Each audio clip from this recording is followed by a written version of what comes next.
Gema Notícias, a notícia em primeira mão para você, meu amigo, minha amiga. Quente 1º de maio de toda a região, é claro. A gente sempre abre, eu sempre falo isso, que a gente montou uma TV online, onde a gente abre portas, não somente aqui para 1º de maio, mas como também para todas as cidades vizinhas. A intenção é manter as cidades ciclovizinhas informadas de tudo que acontece e, é claro, fazendo também as entrevistas com as pessoas que merecem destaque, né? E hoje estamos aqui com o doutor Bruno. Doutor Bruno, tudo bom? Como é que tá as coisas? É um prazer estar aqui, é um prazer informar.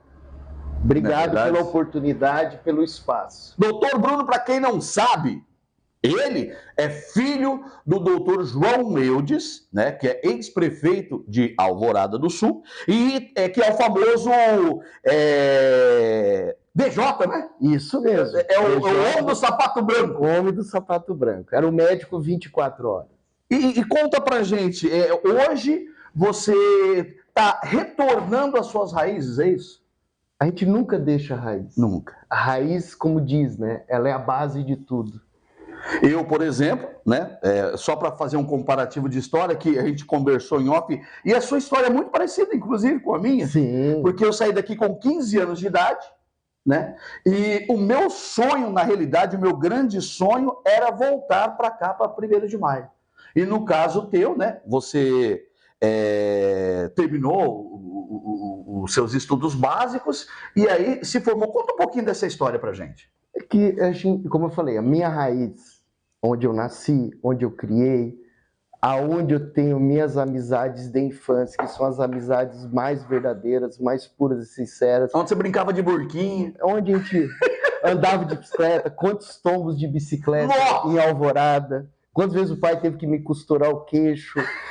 Ainda bem que você tinha um médico na família. Aquelas lembranças boas, né? Aquela infância gostosa, onde eu brincava na rua com os amigos. Isso é gostoso. Onde a gente andava de bicicleta por Alvorada inteira. Onde a gente ia atrás do cemitério, nas curvas de nível, fazer rampa de bicicleta. Já caiu. Então, já quebrei quadro de bicicleta. Assim. Era essa coisa gostosa da infância.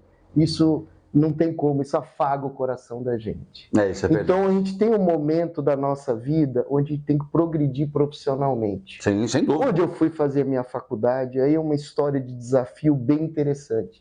Aos meus 17 anos, eu já sempre idealizei ser médico. Desde os meus 10, 12 anos de idade, eu já tinha definido. Isso por causa do seu pai? Ou porque você achar, no teu ponto de vista, sim, o médico é um trabalho bonito, é um trabalho que você sempre quis fazer? Ou seja, foi por causa do seu pai ou por causa da profissão de doutor? O pai, 100% o pai. Eu fui criado dentro de um hospital. Isso até eu comento com meus colegas médicos, e durante a faculdade ninguém acreditava como era o trabalho do meu pai. O pai tinha um hospital na cidade, onde ele atendia a população em geral. Era uma clínica? Era um hospital. Sim.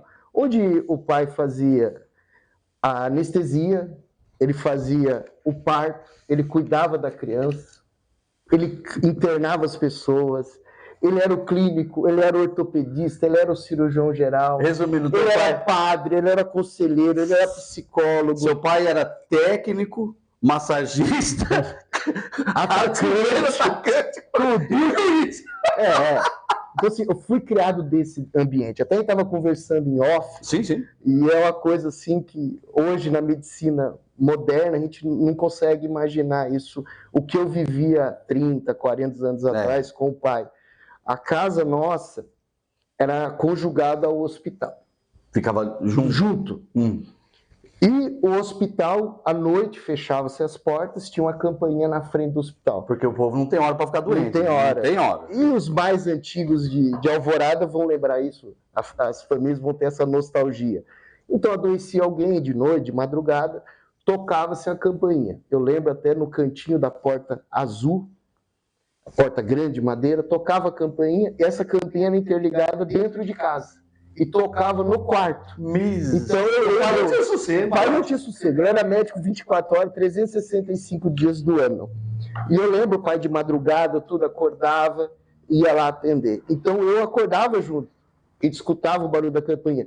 Então a gente vivenciou isso sempre. Como a porta da casa nossa, do corredor, era ligada ao hospital, eu sempre ficava aberta. Então eu saía da sala, eu estava dentro do hospital, via o pai trabalhando, o pai atendendo, aquele amor, o carinho, abraçando as pessoas agradecendo. É pessoas que eu percebo muito que é uma coisa que falta hoje em dia. É a pessoa que exerce a sua profissão com amor à causa. Algo assim que assim, me levou, como você falou, a questão da medicina, que eu vi assim, a maior alegria do meu pai, várias vezes eu convivi isso, pessoas chegarem lá, abraçar ele, e, agradecer, assim, emocional, vezes, assim, nossa, trazendo uma galinha, um porco, uma melancia, tudo, falando, doutor, eu não tinha como te pagar. Porque na realidade o hospital era do seu pai. Sim, era então ele atendia privado. Isso. Então ele atendia tanto as pessoas que tinham um poder aquisitivo, quanto também as pessoas que chegavam lá e falavam assim, doutor, preciso e todo mundo. É porque era uma realidade diferente da medicina de hoje. Sim. A medicina de hoje você tem 3 pontas, né? Você tem o paciente privado, particular, o paciente de convênio e o paciente SUS. Que no caso é eu. Aquele tempo que o pai, quando ele comprou o hospital, quando ele começou a clinicar em Alvorada do Sul, você só tinha particular e INAMPS. Antes do SUS, da criação do SUS. O INAMPS, ele era uma previdência do Estado. Então não era todo mundo que tinha acesso ao INAMPS. Então você era particular ou vínculo com o Estado. E quem estava nesse meio do caminho não tinha assistência. Por isso foi criado o SUS, que é universal. E o pai, ele sempre teve a medicina como algo, um sacerdócio. Então ele nunca deixou de atender uma pessoa porque não tinha dinheiro, que não tinha condições.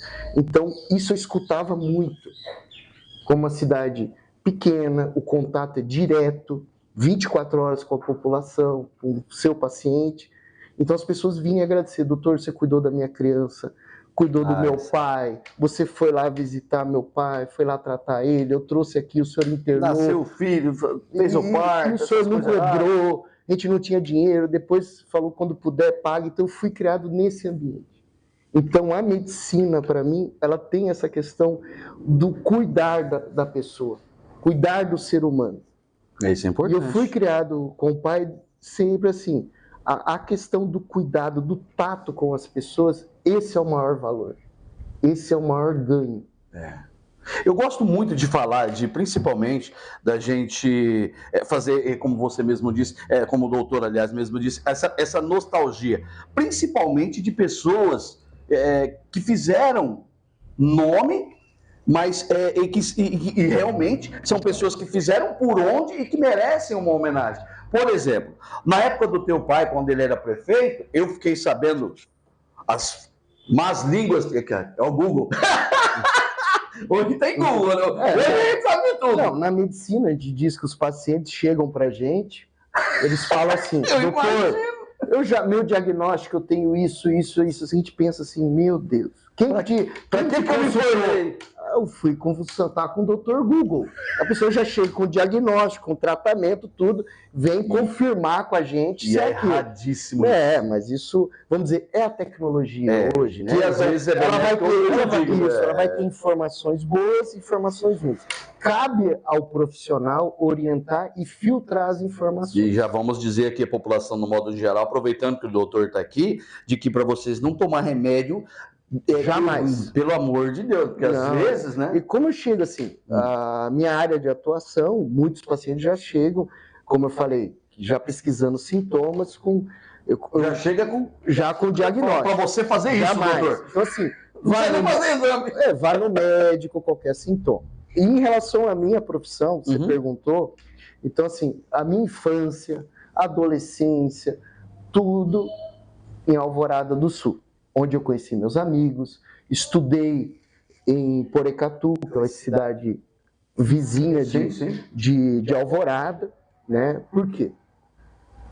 Na época não existia colégios particulares com ensino do positivo. Isso é algo que a gente tem que dar à população a mesma capacidade e a mesma orientação de ensino, tanto na escola pública quanto na escola particular. Eu acho isso Onde muito o importante. profissional da educação, ele tem que ser mais valorizado. Sim, sim. Ele Hoje em dia, é o cerne de todas as profissões. ó, Cerne. Sem o professor não vai existir o médico, sem o isso que eu ia professor não vai existir o Exatamente. engenheiro, não vai existir o advogado. Tem que ser a profissão nenhuma existe sem o professor. E hoje em dia E o professor é o mestre de todas as profissões. exatamente, né? Então, E tem que ser valorizado. E a Alvorada, como é que tá nessa questão depois falando de nostalgia, assim, vamos voltar na nostalgia, depois volta nessa questão. uma das questões de nostalgia, assim, eu passeando por Alvorada, eu senti matando a saudade. Eu sei como é que é. Aí eu tenho um colégio lá que eu não sei se foi igual você, mas quando eu cheguei aqui, porque eu saí com 15, voltei com 40 e pancada. Aí você fica perdido na cidade. Não, assim, É porque eu nunca voltei para cá, mas no caso você tem, né? Sempre esteve ali. Sempre estive ali, sempre visitando os amigos. No meu caso não, mas os companheiros do meu pai, a gente nunca teve longe. Então, em questão de nostalgia de escola, você falando assim, tem uma escola que eu tenho muito carinho, assim, uma saudade tremenda, que é o Chapeuzinho Vermelho, aonde eu estudei meu Chapeuzinho Vermelho, onde eu estudei o início dos meus estudos foram ali. Então, ali eu dei meus primeiros passos. As primeiras letras foram escritas as professoras, as minhas primeiras professoras, meus primeiros amigos de colégio. Eu tenho a fotinha do meu primeiro dia de aula com a mochilinha nas costas, guardo até hoje. Isso é importante. Aí fui visitar meu colégio, cheguei e não era mais colégio. Não, mas o que virou? Eu cheguei, tem ambulâncias, tem ônibus, tudo lá, e não tinha mais meu colégio. São coisas que mudam e a nostalgia, a saudade fica. Aí entra a questão da educação, a gente tem que valorizar demais. Como eu falei, tem que valorizar. Eu estudei. A educação é a base de tudo. Tive a oportunidade de passar em 2 faculdades de medicina. A primeira que eu passei com 17 anos foi uma universidade particular, em Unifenas, com 17 anos. Estudei 3 meses na universidade e foi o primeiro, eu diria, embate que eu tive com meu pai na vida até hoje. Pouca gente sabe disso, então eu estou me abrindo para você Não precisa falar para ninguém, não, só conta para mim aqui. Só para você, não vou falar para ninguém. Isso é algo só quem é de casa que sabe disso. Poucas pessoas sabem. Aí com 17 anos cheguei pro meu pai e falei, pai, eu vou largar a faculdade de medicina. Meu pai é louco de largar a faculdade. Eu imagino a cara do teu pai. O pai, naquela época, teu pai não usava cinta, não? Usava. Levei muita cintada e sapato branco voando. Quando os outros viam o sapato no pé do pai, eu já vi o sapato dele voando aqui. Eu nunca vi, eu não sei se pai é igual a mãe, mas é porque, nossa, tem uma mira, né? Não, mais curva. Não, pai, eu corria, na hora que eu fazia a curva, o sapato dele já estava lá me esperando. Várias vezes aconteceu isso. Aí tá falando, a primeira vez que eu, com o pai, eu tive um embate adulto. Eu diria assim, minha vida adulta começou aos 17 anos. Quando eu falei que eu ia largar a faculdade. E meu pai, não, você não vai largar. E quem conhece meu pai sabe o gênio dele, a personalidade dele. E ele só falou para mim, você não vai largar, eu vou te amarrar, botar você no ônibus e você vai voltar para a faculdade. Eu falei, não, pai, o senhor já tem a sua profissão, o senhor conseguiu se formar, exercer a tua carreira do teu jeito. Essa faculdade eu acho que não é adequada para eu ter a mesma formação, a mesma capacidade que o senhor teve. Eu vou largar a faculdade, vou estudar e vou passar na Universidade Federal como o senhor passou. O pai se formou na Universidade Federal de Pernambuco. Eu larguei a faculdade em abril, estudei abril até julho em casa. De julho a dezembro eu fiz um semi-intensivo em Curitiba e prestei só na Universidade Federal de Curitiba e consegui ser aprovado. Olha aqui. Aí fiz a Universidade Federal. Ali foi onde eu tive meu passaporte para a vida adulta, onde eu tomei as rédeas da minha vida. Nossa, que legal. Mas aí teu pai falou, bom, agora tá perdoado. Daí ele falou, você fez a decisão certa. Né? Foi a vez que eu vi meu pai mais feliz na vida. Foi o dia que eu passei no vestibular e o dia da minha formatura. Minha mãe diz até hoje, nunca vi teu pai tão feliz e realizado. Nossa, isso para um filho também a realização. Sim, para um filho, quando a gente vê um pai emocionado, contente, realizado com o filho, né? Isso pela estrutura que o filho teve. Isso mexe muito com a gente, assim. Então, assim, igual eu falei, uma casa eu sempre falo assim, você pode ter 10 filhos. Cada um vai ter uma personalidade, um jeito. E saíram da mesma barriga, comeram da mesma comida, tiveram a mesma educação. Teu pai teve quantos filhos? Somos em 3. 3? O Júnior, que é o meu irmão mais velho, que é engenheiro civil. Eu sou do meio, disse que o espremido é o filho largado. Acho que depende disso que eu me aproximei tanto do meu pai, porque é o filho do meio. O Júnior, a gente brincava, o Júnior era o primogênio, que é o primogênito, que é o primeiro filho. E o pai, devido à origem dele nordestina, sempre tinha aquele do filho mais velho. Ah, sei. Filho mais velho, realmente. tudo. O pessoal que é mais nordestino tem esse negócio. Tem o filho mais velho, o primogênito, e a criação mais antiga. E eu sempre fui, brinco assim, o filho do meio, espremido, sanduichinho ali, que é o largadinho. A salsichinha no meio do pão. Aí eu acho que por isso que eu tinha que tentar me destacar mais, eu acho que de repente, para ganhar mais a atenção do pai. Ele sempre foi muito rígido. E sempre você não fez mais que sua obrigação. Mas acontece que na educação, isso é uma, na minha opinião, é o que falta hoje em dia nos pais, sabe? Essa rigidez, essa cobrança nos filhos. Eu lembro, assim. Que hoje em dia, na realidade, o que acontece muitas das vezes? O pai acha que a professora que tem que educar na base. A professora ensina, quem educa é o pai. Eu carrego frase do meu pai até hoje.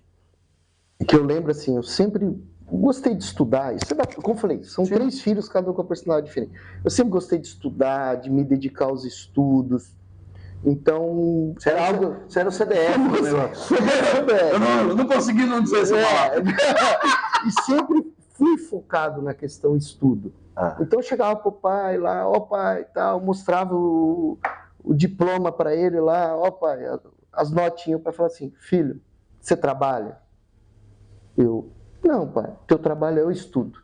Então isso daqui é teu trabalho. Então é tua obrigação você ir bem na escola. Então eu carregava muito essa questão da disciplina, da questão do esforço. Isso eu carreguei para minha vida, carreguei para minha profissão. Terminei minha faculdade de medicina em 2000, fiquei 1 ano no Exército. Você serviu? Servi. Serviu onde? Servi em Palmeira, que é perto de Curitiba, Palmeira, região dos Campos Gerais. Fui tenente oficial do Exército. Olha! Durante 1 ano. E você vê, para a pessoa servir o Exército, beleza, tem questões que são obrigatórias, mas para você evoluir para tenente já é outra questão, porque lá são muitas regras e as regras são rígidas a serem seguidas dentro. Uma das coisas, eu falo assim, nada na vida é por acaso. Sim. 1 ano que eu fui chefe do serviço de saúde da minha unidade, que era o 5º Batalhão de Suprimento, eu sempre aprendi, ali eu saí com a maior lição da vida que eu carrego até hoje, chama hierarquia e disciplina. Então lá no Exército a gente aprende, eu era tenente, eu tinha um capitão, eu tinha um major, eu tinha meu tenente-coronel, eu tinha sempre um superior. Então eu aprendi que eu estava passeando num pátio, se eu encontrasse meu superior eu tinha que parar, bater continência e esperar ele passar. Eu aprendi que num refeitório eu tinha que respeitar. Se eu chegasse para me servir no refeitório, eu tinha que bater continência para o meu superior e pedir permissão para eu me servir. Para eu poder sentar à mesa. Com permissão do meu superior, eu poderia me alimentar. Sendo oficial. Você vê, eu não sabia, não tinha nem noção que era assim. E aí eles ensinam hierarquia e disciplina. Como eu era chefe da seção de saúde da minha unidade, eu tinha que despachar com o meu comandante todo dia. A gente faz um despacho no final do dia. Nesse despacho do final do dia, eu tinha que bater continência na porta do gabinete do meu superior, e ele fazia questão de me deixar em continência pelo menos uns 10, 15 segundos para eu poder entrar no gabinete, para ele sempre mostrar que ele estava num cargo superior ao meu. Isso eu aprendi, e a gente leva isso para toda a vida. Saindo do Exército, eu fui fazer minha residência médica. Na minha residência médica, eu sempre tive meu preceptor, meus superiores. Onde eu tive que aprender a respeitar eles, aprender com eles. E quando eu comecei, daí terminei minha profissão, fui fazer meu mestrado pós-graduação em rinoplastia, otoplastia, cirurgia plástica da face, cirurgia endoscópica. Então, para pessoas leigas, assim como eu, que você falou, ortonoplastia, não sei das quantas e tal. O que é isso? É tratamento do quê? Então, eu terminei a faculdade, fui fazer a minha residência médica em otorrinolaringologia, esse nome comprido. Ainda bem que você falou e eu não vou precisar repetir isso, não. Sou cirurgião de garganta, ouvido, laringe e seios da face. Então, a gente fala, cabeça e pescoço, tirando o cérebro, é nosso. Nossa! Entendeu? Aí a área da otorrinolaringologia. Você é especialista nisso. Aí, além disso, da faculdade, eu fiz mais uma pós-graduação em cirurgias da face. São cirurgias de sinusopatia crônica e cirurgias de base de crânio, onde faz acesso para tumores de base de crânio. A gente daí opera junto com neurocirurgiões. Entendi. E avançando mais um pouco, como otorrinolaringologia, a gente mexe com o nariz, eu fiz especializações em cirurgia plástica de nariz. E também, como a gente mexe em orelha, ouvido, eu fiz cirurgia, também especialização em cirurgia plástica de orelha, que é a orelha de abano, tudo que a gente chama de otoplastia. Então, essa é a minha formação otorrinolaringológica. Além do meu mestrado, onde exerci várias palestras em congressos nacionais, congressos brasileiros, né? Então, a gente tem essa questão formação. Resumindo, você estudou pra caramba! Foram 6 anos de faculdade, mais 5 anos de especialização. São 11 anos de estudo. Exerço a otorrinolaringologia há 19 anos. Eu opero 30 pacientes por mês. Então, agora nessa parte seguindo nessa parte, então, você estudou pra caramba, é especializado, ganha de dinheiro, então, ou no que você trabalha? Porque assim... Não, porque, tipo assim, eu sei que você trabalha pelo SUS. Então assim, aí acontece, aí entra a herança do pai, a herança emocional. Porque o que eu quero dizer é o seguinte, você não precisava, não, na realidade. Não, até hoje... Você poderia ter montado uma clínica sua, como especialidade, com todo esse currículo que você tem, e... Hoje eu exerço a profissão numa cidade que tem 67 mil habitantes, e a gente drena uma região de 180 mil habitantes. Eu sou o único especialista residente na região há 19 anos. Então, eu tenho minha clínica particular, hoje eu viveria só de particular, porque eu sou o único referência na região há 19 anos. Tem outros que a gente chama, outros especialistas, a gente chama satélite. Vão lá de Curitiba, que o Curitiba fica 2 horas, atendem e vão embora. Mas residente, exclusivo, só tem eu. Porque eu vou dizer para você... No hospital regional. Não é fácil essa questão. A minha filha, por exemplo, ela tem, que é uma herança, não sei se é genética ou hereditária, ou sei lá, que de raio, que é que os filhos só herdam, não no modo geral, mas no meu caso, meus filhos, em questão de físico, herdou todas as coisas ruins que eu tenho. É a questão da carne esponjosa no nariz, que não é uma coisa difícil. Não é uma cirurgia difícil. Não, é tranquilo. E ela está há 2 anos esperando e até hoje nada pelo SUS. Isso no estado de São Paulo, tá? Ela mora no estado de São Paulo. Isso entra numa questão... Aí entra a nossa origem, né? Então. Por isso que eu falei, a origem, a minha raiz, onde eu vi meu pai, a forma dele trabalhar. Aí comecei a atuar lá e, como eu falei, eu poderia estar atuando só no privado. Sim, é o que eu falei. Porque eu escolhi atender o consórcio de saúde, o consórcio dos municípios da região pelo SUS, aonde eu podia exercer minha área social. Onde era o pessoal que precisa. Isso, onde que não tem condições. Onde era meu prazer. Aonde eu tenho a minha realização profissional é no meu atendimento do SUS, onde eu tenho a minha realização. Onde o paciente fala, doutor, eu estava 2 anos na fila e o senhor conseguiu me operar. Doutor, eu não respirava, eu não dormia. Nossa, você conseguiu resolver meu problema. Crianças, as mães desesperadas, que a criança tinha apneia do sono, que não dormia, que não respirava. Você conseguiu resolver esse problema de uma pessoa que já não teria condições de fazer no privado. Eu brinco na região e falo assim, eu sou o meu maior concorrente. Porque eu atendo o paciente privado, daí o paciente chega para mim, doutor, o senhor atende pelo SUS? Atendo. O senhor opera pelo SUS? Opera. Existe alguma diferença? Não. O material que eu uso no privado é igual ao material que eu uso no SUS. O jeito que eu opero no privado é igual no SUS. O hospital é o mesmo. O paciente fala, doutor, eu vou esperar para eu conseguir lá pelo SUS, que é com o senhor. Então eu brinco no hospital que eu sou minha concorrência, mas eu não consigo largar.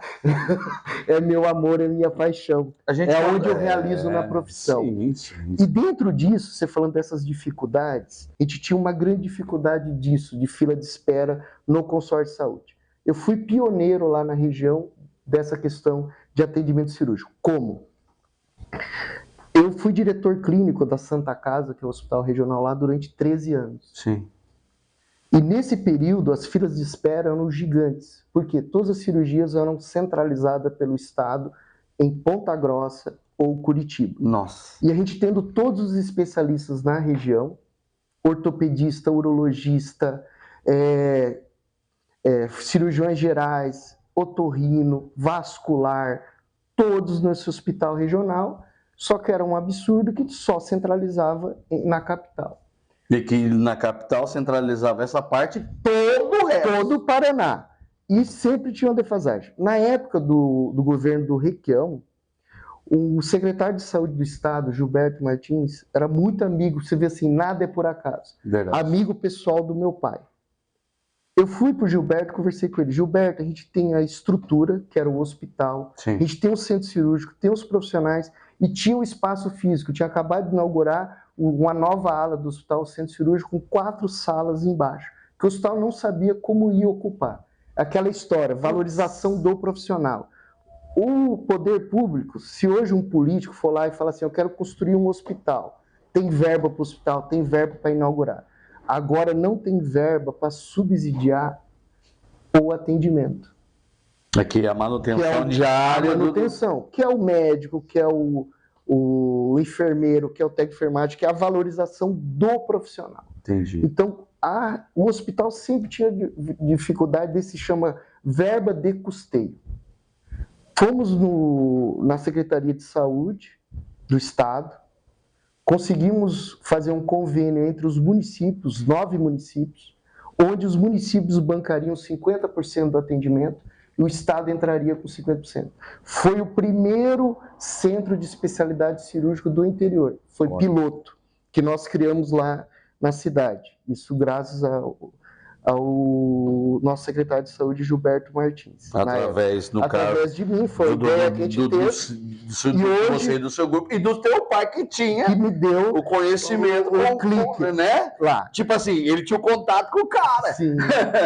E que as lembranças, aí que eu digo, sim, as amizades é o que vale mais. E com isso, a gente consegue no hospital realizar todos os procedimentos cirúrgicos dessas especialidades. Aí que entra que eu opero 30 pacientes pelo SUS por mês. Olha, ortopedista, cirurgião geral, tudo. E os anestesistas a gente consegue manter eles de sobreaviso 24 horas. Então, assim, a gente conseguiu de uma forma resolver o problema da região. E muitas vezes, assim, você não precisa ter o cargo político, você precisa ter a boa vontade, boa ideia. Conhecimento. Agora, eu vou dizer uma coisa para você. É o que precisa aqui nessa região, muito disso. Muito disso. Porque aqui em nossa região existe uma falta de especialistas, uma falta dessa ideia que você teve, que implantou lá, sabe? Falta de pessoas que tenham ideias boas como essa. E que eu digo assim, a ideia e a paixão por amor pela causa. Resolver o problema, você tem que olhar o ser humano, a pessoa. Essa visão de cuidar do bem mais precioso que a saúde da pessoa. Bom, falando ainda do teu pai aqui, que tem outra coisa aqui que eu quero falar assim, que eu achei muito legal quando eu pesquisei, é a questão da prainha. Teu pai, na época, quando era prefeito, ele fez uma prainha ali para diversão popular. Sim. Conta essa história aí para nós, porque é uma coisa da hora isso daí. É que eu acho assim, o pai, ele tinha uma visão, eu acho assim, eu falo que é uma pessoa fora da curva. O pai era fora da curva. Fora do normal? Fora. Ele tinha uma visão pro ser humano fora do comum. E o pessoal da Vila Esperança, né? O pessoal mais humilde que lembra dessa época, os mais antigão lá, da Vila Rural, eles falaram para mim, e mandaram algumas coisas, porque você sabe, né? Hoje em dia na internet o povo espalha e o trem chicotia, né? Uhum. A questão da prainha na época do seu pai, conta pra gente como é que foi isso, porque ele que foi o grande arquiteto desta diversão popular, que na realidade é um atrativo que não era só de Alvorada, atraía gente de toda a região. O pai, ele tinha uma visão, como eu falei, social e de saúde completa. Por isso eu falei, o pai tinha uma cabeça fora da curva, excepcional. Então, o que ele imaginava a saúde de uma pessoa? Vou dar o exemplo de uma gestante. Sim. Então, ele pensava assim, eu tenho que cuidar da mãe. Se eu cuidar do bem da saúde da mãe, eu estou cuidando da criança. Sim. E como ele cuidava da mãe? Ele como médico, como eu falei, o pai era anestesista, obstetra e pediatra, ele cuidava da saúde fazendo um bom pré-natal. Exames, acompanhamento ecográfico e a consulta, o cuidado com a mãe. Com isso ele estava cuidando da criança. Por tabela, mas é a realidade. No nascimento da criança, o pai já cuidava, existia a puericultura, e o pai, quando ele foi prefeito, ele contratou o primeiro pediatra na época. Foi o primeiro pediatra da cidade. Seu pai tem história. Muito. Aí, quando ele cuidava da criança, a criança carente, que não tinha acesso ao leite, o pai trouxe para o interior a primeira vaca mecânica. Nossa, que era eu lembro. Leite de soja. Não de Alvorada, porque, no caso, eu não sou de Alvorada, mas eu lembro disso. E eu gostava de leite de soja, hein? Era o leite de soja. Então, a criança, a família carente, a criança não ia passar por necessidades nutricionais devido ao leite de soja, e até mesmo crianças que tinham alguma intolerância ao leite, que é o leite de origem da proteína animal, lactose, né, no caso. Aí ela teria o acesso ao leite de soja. A mãe que tivesse dificuldades alimentares também tinha servido pão, que era uma padaria municipal. Nossa. Tinha esse cuidado. Rapaz, e é o que você vê, é o que falta hoje em dia. É o cuidado com a pessoa, é o cuidado com a saúde, o olhar pro ser humano. Exatamente. Isso é muito importante. É o que falta hoje em dia. A criança, ainda tem um detalhe. Quando a criança crescia, o pai tinha a preocupação que essa criança precisava, além da escola, como eu falei, o professor, a orientação acadêmica, a criança tinha que ter uma ocupação à tarde. O pai trouxe o clube do irmão caçula, onde tinha escola integral para criança à tarde. Você vê, nessa época, né? Nessa época. E que hoje em dia tem algumas... Você vê, é uma coisa que na época, no teu pai era diferenciado. O pai era fora da curva. Ele foi eu diria assim, um pioneiro de muitas ideias numa cidade do tamanho de Alvorada.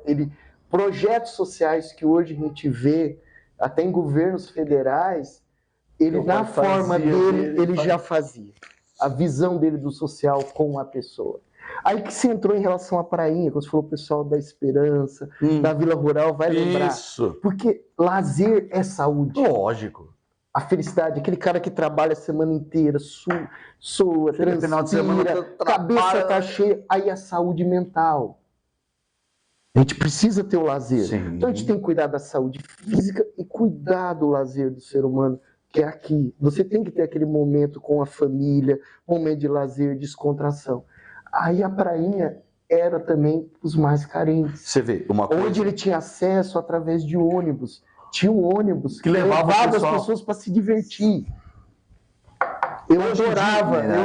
Eu via na faculdade, doido para ir pra praia. Meu Deus, eu amava aquilo. Eu falava para meus colegas de faculdade, eu vou lá, curtir, tomar banho, era bom demais.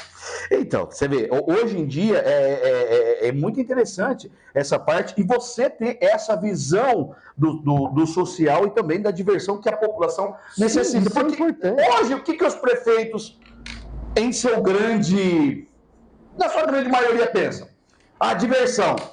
Contrata lá um show no aniversário de uma cidade, um exemplo assim, 300, 400 mil conto num show de um dia, e o pessoal já, né, tá todo mundo feliz, né? Sendo que, no caso, não que não seja bom para a cidade ter um evento para atrair a coisa. Mas não é só isso, é a diversão semanal da população que também tem que entrar, que é uma coisa que seu pai pensou. Uma coisa que eu tenho na vida chama equilíbrio. Equilíbrio. Exato. Você nunca pode ir no extremo aqui, nem aqui. Vamos trabalhar no equilíbrio. Tem que ter diversão, tem que ter show, tem que alegrar a população, mas no equilíbrio. E pensar, como você falou, a gente tem que ter um escape para a população mais carente. Quem tem condições financeiras vai pegar o carro dele, vai para a praia, vai para o litoral, vai pegar um avião, vai lá para o Nordeste. Esse já tem a garantia dele. E a população, prefeito, poder público, ele tem que pensar o quê? Ele não é ele soberano, mas sim ele está lá ocupando um cargo representando a população. Ele tem que servir A população quem elegeu ele. no modo... Não ao contrário, Né? a população servir quem é mandatário de um poder. Realmente. Então, essa visão a gente tem que mudar. Eu acho que cada gestão pública ela jamais tem que apagar o passado. Porque, por exemplo, Jamais. aqui, nessa questão que você entrou... Eu vi que você estudou bem. a gente vai pensando um pouquinho, né? Não, como diz o outro, né? A gente, não que eu tenha estudado, meu, você não a minha profissão, você vê, eu sou radialista, entrevistador e tal, e tudo eu aprendi foi na prática. Eu não tive muitas oportunidades de estudar, porque infelizmente eu perdi meu pai com 11 anos. Então eu fui criado com a madrasta, não conhecia a minha mãe biológica na época, então a gente, né, teve que se virar com o mundão, né? Mas graças a Deus... Mas aí entra, vamos... Sim. Tirando Alvorada... Sim. Pensando na questão poder público, aí entra o poder público. É aquele que não tem condições, ele poder te dar oportunidades de forma igual. Exato. Uma escola técnica, orientação... Aí você falou tudo. Você entendeu? Aí você falou tudo. Aí a gente vai equilibrar. Aí você falou tudo. Porque escola técnica, escola de profissionalização, eu acho que é essencial em cada município, né? Mas falando de sequências, o aterro do lado na entrada do município. Na entrada do município. À esquerda. Isso, à esquerda. Foi o Edgar Caim, o prefeito. Sim, Edgar. Aí na sequência... Obra importantíssima do município. Importantíssima. Aí depois teve o calçadão. Sim, que foi o Joãozinho. Isso mesmo. Né? E na sequência, a pista da caminhada. Aí entra um outro olhar do pai fora da curva. É mais um do Dr. João, do DJ. Ali, o Edgar preparou o aterro, preparou o lago, e do outro lado, que a gente ia entrando na cidade, do lado direito, existia um brejão. Sim. Onde várias vezes, a gente criança, o pai adorava pescar. Então ele falava, vou lá pegar truvira para poder pescar. Eu adorava. Eu falava, pai, deixa que eu vou. A gente ia com o peneirão. A gente ia pra... Já, meu Deus, era bom demais. A gente ia com aqueles peneirão embaixo. Lembra aqueles aguapé? E pegando as truviras. A festa da gente criança. E pegava aquele, escorregava. Era bom demais, sabão. Eu tenho isso na minha cabeça até hoje. E o pai pensando em saúde, que ele pensou. Hoje em dia a gente fala muito de dengue, de isso, daquilo. Aquilo era uma água parada. Ele, para a saúde da população, essa água parada na entrada do município. Prejudicial até umas horas, verdade. Pensando em saúde, qual é a minha forma de eu transformar isso em algo saudável para a população? Ele fez a primeira pista de caminhada. E detalhe, ele pensou tanto no calor do município que ele fez um chuveirinho, onde as pessoas podiam caminhar e se refrescar. Desse jeito. Então, nisso, ele conseguiu resolver um problema de saúde, que hoje em dia que é a questão da dengue. Sim. Né? E deu saúde à população para ela poder ter um espaço para caminhar.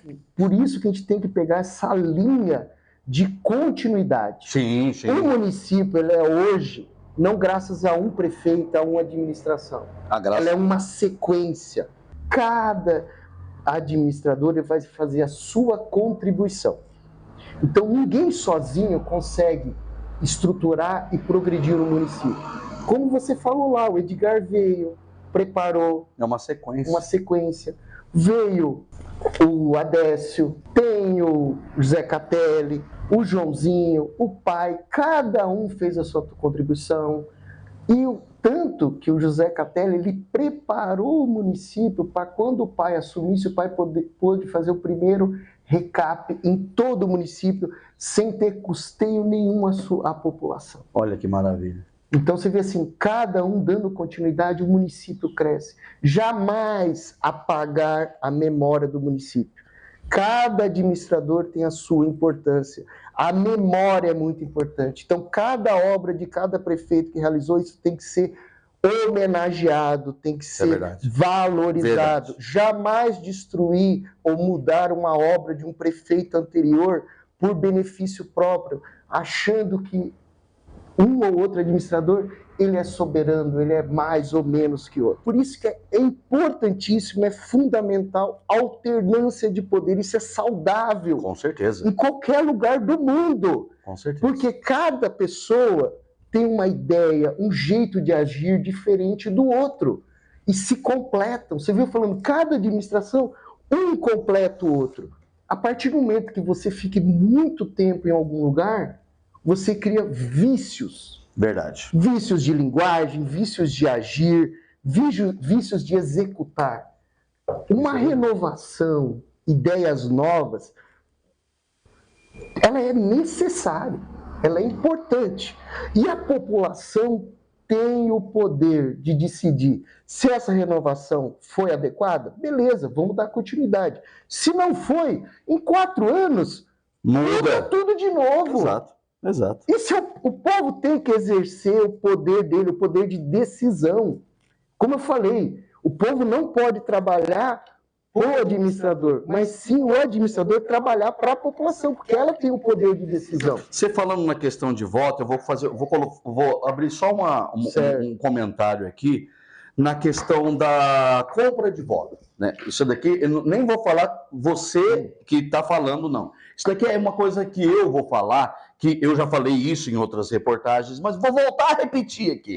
Para a pessoa que, você, meu amigo, né, agora vai chegar a época da campanha, e muitos candidatos aí, alguns deles, vamos colocar dessa forma, estão nadando no dinheiro, né? E falou assim, não, eu vou ganhar a eleição porque eu tenho 2, 3, 5, 6 milhões de reais e o pau vai torar. Presta atenção, não venda seu voto. A partir do momento que você vende o seu voto, você perde o direito de fazer a cobrança de melhorias em seu município. Quando você vende o seu voto, o que acontece? Você vende o seu voto, você perde o direito de cobrar uma coisa para o teu filho, uma coisa para o teu neto, entendeu? Se você vende o seu voto, você perde a sua voz. Presta atenção, você que é pai, você que é mãe, você que é vô, você que é tio, preste atenção. Não venda o seu voto. Porque o dinheiro, meu amigo e minha amiga, não traz tudo não, viu? O dinheiro vai dar a cama para você deitar, mas não vai te trazer o sono de jeito nenhum. Vai te dar a casa, mas não vai fazer dela um lar feliz. O dinheiro vai te dar o estudo, mas não vai te dar a educação e a integridade. Então, não venda o seu voto. Desculpa ter cortado a sua entrevista, mas é porque, rapaz, eu fico, com o perdão da palavra, puto da vida com esses candidatos que se acham que tem grana e acham que vai comprar o voto vai comprar o povo. Entendeu? Eu sei que tem muito povo que... E outra coisa, não estou falando para vocês não pegar o dinheiro, não. Pega! Mas não vota nele, não. Desculpa. Assim, seguindo a tua linha, importantíssima, a tua intervenção, acho que é fundamental. Vou tomar água, porque eu posso Carlos aí, ó. Que assim, independente que quem esteja no executivo, o prefeito, seja A, B ou C, aí a importância de a gente ter uma Câmara de Vereadores independente. Com certeza. Não pode. Aí você entra integridade, respeito, hombridade dos vereadores. Não se vender. Sim! Entendeu? É um mal, dos grandes, né? A gente entra nessa mesma ponta. Nós temos que ter uma Câmara de Vereadores, de pessoas de hombridade, pessoas com independência, para poder fiscalizar e julgar a administração pública. Pessoas íntegras. Íntegras. Então, a população não só focar o prefeito, mas saber quais são os vereadores que trabalham na mesma linha, no Porque mesmo na realidade pensamento. faz parte de um todo. Sim, tanto que o nosso objetivo principal, como eu falei, não existe o A, o B, o C, ninguém é melhor que ninguém. Sim. É reestruturar um grupo de oposição. É um grupo como o pai teve no passado. Um grupo de pessoas que pensam da mesma forma, que têm a mesma ideologia e a mesma coragem. Isso é importante. Porque ninguém faz nada sozinho. Exato. Ninguém faz nada sozinho. Você falando na questão de grupo, em Alvorada são 6 pré-candidatos, né? Vamos colocar dessa forma, assim, né? E todos são da época de origem do teu pai. Sim, entendeu? Todos os pré-candidatos que há no momento, todos tiveram origem política lá com o pai. Todos foram desse grupo que eu falei, que a gente falava que era um grupo de oposição. Todos tiveram origem lá. E cada um, durante a sua trajetória, procurou os seus caminhos. Sim. E muitos que seriam candidatos de oposição se tornaram candidatos de situação.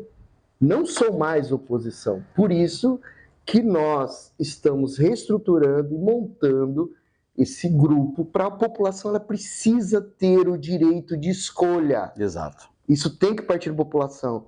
E a partir do momento que você tenha duas opções, uma situação e oposição, você dá esse direito da população. Exato. Isso já tiraram há muito tempo, esse direito. As pessoas têm o direito de escolher quem vai administrar a sua casa, seu lar, o seu município. Exatamente. Eu gostaria de agradecer aqui também, que não está aparecendo, mas depois vocês vão ver nas fotos, o ex-vereador e presidente da Câmara, o Amarildo, que está aqui presente, o Adriano Vertuan. Acertei o nome? Beleza. E também o Célio Dentista, que está marcando presença aqui. Você vê, desses 3, um também é pré, mas tá... Isso é bom demais. É ótimo. Você entendeu? É porque, eu sou pré-candidato, eu sou pré-candidato, mas eu sou pré-candidato e sou amigo do Bruno, né? Eu gosto das ideias dele. Sim. E vamos se unir, vamos exercer uma união em prol do benefício da população. Como a gente está estruturando esse grupo, como eu falei, ninguém é mandatário de nada. Sim. Ninguém é superior a ninguém. Tanto que a nossa ideia, quem decide desde sempre a questão popular, é fazer uma pesquisa. E essa pesquisa vai decidir dentro do grupo quem é a melhor pessoa que represente, que tem as mesmas ideias da população. Isso é importante. Entendeu? Não é A, ou B ou C. Quem tem o poder é a população. Ela tem que se despertar para isso. Vamos falar sobre esgoto. A Alvorada tem uma coleta de esgoto, nesse sentido? Como que está essa situação lá? Não tem. Então, em 2024... Eu pergunto isso cortando o seu assunto, Sim. Porque o esgoto é a base principal de grandes investimentos na cidade. Porque uma empresa de médio e grande porte não vai ser instalada na cidade se não houver esgoto. Sim. Essa é a pergunta e é por isso que eu entrei nesse assunto para conversar contigo. A gente entra, ela trabalha a questão do esgoto, não só do desenvolvimento do município, mas também na saúde. Na saúde. Sim. Isso desde Oswaldo Cruz, lá atrás, o saneamento é saúde. E, claro, questões... Hoje nós falamos muito de questões ambientais. A fossa está contaminando o solo. Muito. O lençol freático vai... Isso que eu estou dizendo. Vai para o saco. Então, assim, o esgoto ele é algo no município fundamental. Ele é base de saúde, base de desenvolvimento para o município. E como você falou, ele é uma forma de atrativo de desenvolvimento. Sim. Então, para a gente ter ideia, a situação local, em dados, a questão de rede de esgoto, a área do município em torno de 9 quilômetros quadrados. Dessa área, nós estamos numa colocação no estado do Paraná, Sim. de 399 municípios, nós estamos na colocação 313. Quase lá na lanterna. É uma das coisas que precisa, na né? região É necessário. Na região metropolitana de Londrina, dos 23 municípios pertencentes, nós estamos em 20º lugar. Tem 3 piores só. Essa realidade precisa mudar. Nós temos fossa séptica 5,2%. Então, falando mais internamente na questão política, Sim. né? O atual prefeito, provavelmente, ele deve ter um sucessor, ou um grupo, ou alguém que ele vai indicar. Que Já está alinhando. Já está alinhando. Que vai ser, no caso, o pré-candidato da situação. Vamos colocar dessa forma. Sim. E vocês estão montando um grupo que é de oposição, com esses ideais que você repassou para a gente. Perfeito. Então, você, que é filho do seu João Eudes, do DJ, né? do sapato branco, isso, que já foi prefeito, você é um pré-candidato para esclarecer para a população? Sim, sou um pré-candidato. Isso é 100% certo. Entendi. Nosso grupo vai ter mais do que eu pré-candidato. E quem vai decidir é a população. Isso é importante. Aí a gente já mostra que o poder de decisão não é meu, não é de fulano nem de Beltrano, é da população, através de pesquisa. Resumindo, no grupo de vocês existem vários, só para esclarecer assim, para a pessoa entender melhor, existem vários pré-candidatos no grupo de vocês da oposição. Vocês vão colocar em votação esses nomes para que a população decida quem ela quer como candidato, é isso? Em pesquisa. Em pesquisa. Isso, direto para a população. Isso é muito importante, isso. E mesmo que seja fulano ou ciclano, o grupo não desmancha. De jeito nenhum. Essa que é a união. Nós temos que unir forças para poder cuidar da população. Com outros olhos, com outra visão. Muito bem. Tá aí, uma entrevista comprida, mas foi gostosa de ser feita, e desde já agradeço a sua presença, Bruno, doutor Bruno, e convido para que você faça mais visitas e, obviamente, que eu pretendo ir lá em Alvorada e a gente fazer uma entrevista em loco, né? No local, para a gente conversar mais. Eu agradeço por demais a sua presença, a sua participação, a sua entrevista, e desejo boa sorte para todos os prés, né? Sim, e todos. Depois da decisão em votação popular, quem for realmente o candidato já está convidado a comparecer aqui no TV Pridema para conversar com a gente. Eu gostaria de agradecer a presença do doutor e, é claro, toda a população, todo o pessoal está de portas abertas aqui para fazer entrevista. Aqui é porta aberta a todo mundo. Estamos numa democracia. Isso é o princípio da democracia. Você entendeu? Eu quero agradecer ao espaço, a oportunidade de eu me dirigir a cada eleitor, a cada cidadão de Alvorada do Sul, através do teu espaço, te agradeço. E falando em democracia, meu pai era um apaixonado por essa palavra democracia. E cada cidadão parou para pensar o significado dessa palavra, o que ela significa para você e para a sua família. A palavra democracia significa liberdade. Liberdade de escolha. Escolher quem te representa e quem vai cuidar do seu futuro. Exerça a sua liberdade. Não deixe ninguém tirar o poder teu. E a coisa mais importante é ser livre. Muito bem, tá aí, conversamos com o doutor Bruno. Voltamos em breve com mais entrevistas aqui no seu Pridema TV. A notícia em primeira mão para você, é claro.